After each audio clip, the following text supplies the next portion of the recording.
Pending లో ఉన్న 7,000 కోట్ల రూపాయల బకాయి ఫీజు రియంబర్స్మెంట్ విడుదల చేయాలని భారత విద్యార్థి ఫెడరేషన్ ఆధ్వర్యంలో కాకినాడ కలెక్టరేట్ వద్ద మంగళవారం విద్యార్థులు ధర్నా నిర్వహించారు. ఈ సందర్భంగా పెండింగ్ లో ఉన్న 7,000 కోట్ల రూపాయల బకాయి ఫీజు రియంబర్స్మెంట్ డబ్బులను విడుదల కోసం విద్యార్థులు జిల్లా పరిషత్ సెంటర్ నుంచి కలెక్టరేట్ వరకు ర్యాలీగా తరలివచ్చి ప్రదర్శన నిర్వహించారు. అనంతరం ఎస్ఎఫ్ఐ జిల్లా అధ్యక్ష కార్యదర్శులు సిహెచ్ లోవరాజు, ఎం గంగసూరిబాబు మాట్లాడుతూ కూటమి ప్రభుత్వం అధికారంలోకి రాకముందు విద్యార్థులకు ఫీజు రియంబర్స్మెంట్ విడుదల చేస్తామని చెప్పి ఇప్పుడు అధికారంలోకి వచ్చాక మాట మరిచిందని అన్నారు. 7,000 కోట్ల రూపాయలు ప్రభుత్వం బకాయిలు పెట్టిందని ఆరోపించారు. ఫీజు రియంబర్స్మెంట్ డబ్బులు విడుదల చేయకపోవడంతో కళాశాల యాజమాన్యాలు విద్యార్థులపై ఒత్తిడి చేస్తున్నాయని, పరీక్షలకు అనుమతించబోమని విద్యార్థులను బెదిరించి విద్యార్థులను భయభ్రాంతులకు గురి చేస్తుందని వారు ఆరోపించారు.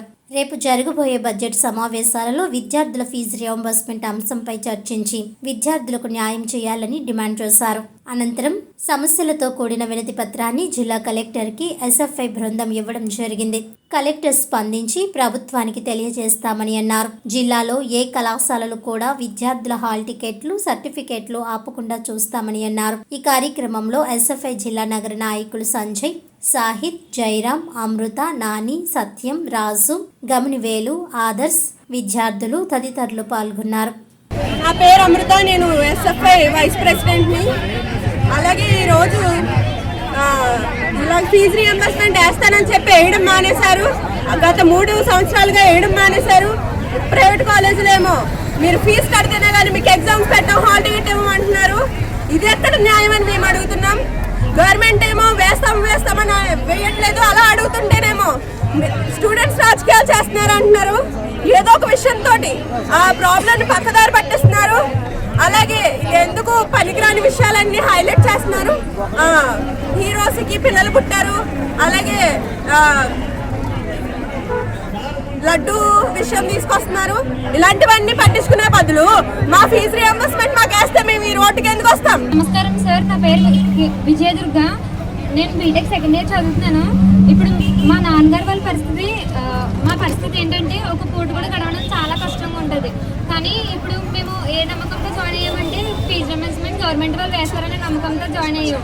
కానీ వాళ్ళు ఇప్పుడు వేయకపోవడంతో మాకు పూట కూడా గడవడం కష్టంగా ఉంది. అలాంటిది ఇప్పటికిప్పుడు ఎగ్జామ్ రాయనివ్వం, ఫీజు కట్టాలి, లేకపోతే అసలు ఇంకెలా చేయము, యాబ్సెంట్ వేస్తాం అలా అంటే ఎలా అవుతుందంటే ఇప్పుడు నాలాంటి వాళ్ళు చాలామంది ఉన్నారు ఇలాంటి పరిస్థితుల్లో.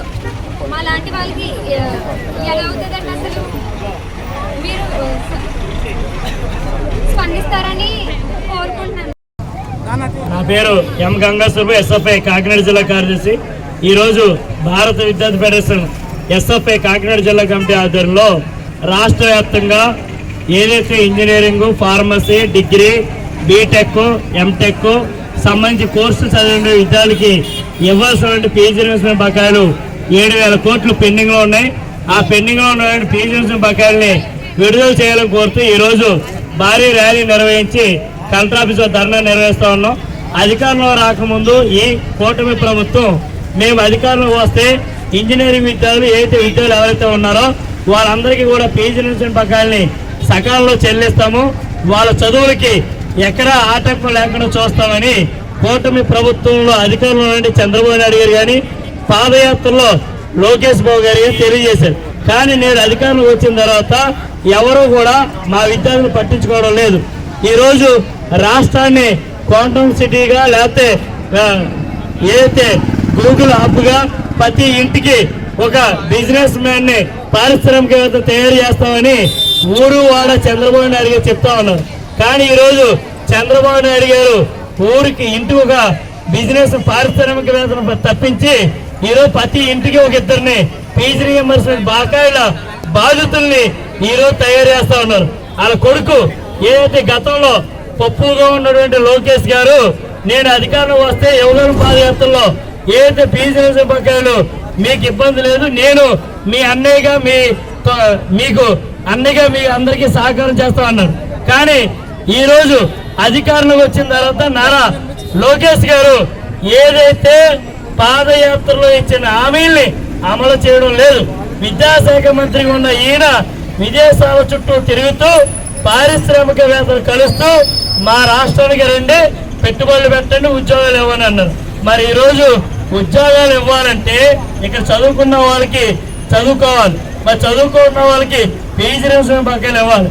పీజీ రిజర్వేషన్ బకాయిలు ఇవ్వకుండా ఏ విధంగా ఉద్యోగాలు వస్తాయి, ఏ విధంగా చదువుకోగలరు? ఇక్కడ ఈరోజు ఇంజనీరింగ్ చదువుకునే పిల్లలందరూ కూడా శ్రీకాకుళం జిల్లా నుంచి ఇటు గుంటూరు జిల్లా వరకు అనేక మంది పేద బడుగు బలహీన విద్యార్థులందరూ కూడా ఒక్కొక్కరు రైతు కుటుంబాన్ని నుంచి, కూలీ కుటుంబాల నుంచి, ఆటో డ్రైవరు, ట్యాక్సీ డ్రైవరు, రోజువారీ కూలీ నుంచి వచ్చి చదువుకునే వీళ్ళకి న్యాయం చేయాలని ఎస్ఎఫ్ఐగా మేము డిమాండ్ చేస్తా ఉన్నాం.